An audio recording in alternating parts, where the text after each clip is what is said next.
ایک دفعہ دو بہت گہرے دوست صحرا میں سفر کر رہے تھے۔ راستے میں باتیں کرتے کرتے دونوں کی آپس میں کسی بات پر بحث ہو گئی، اور بات اتنی بڑی کہ ایک دوست نے دوسرے دوست کو تھپڑ دے مارا۔ تھپڑ کھانے والا دوست بہت دکھی ہوا اور بنا کچھ بولے اس نے ریت پر لکھا، آج میرے سب سے اچھے اور گہرے دوست نے مجھے تھپڑ مارا۔ چلتے چلتے راستے میں انہیں ایک جھیل نظر آئی۔ دونوں نے نہانے کا ارادہ کیا۔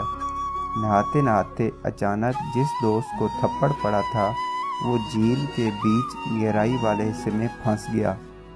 جس دوست نے تھپڑ مارا تھا اس نے فوراً اسے بچا لیا اور جھیل سے باہر نکالا۔ تب بچنے والے دوست نے پتھر پر لکھا، آج میرے سب سے اچھے اور سب سے گہرے دوست نے میری جان بچائی۔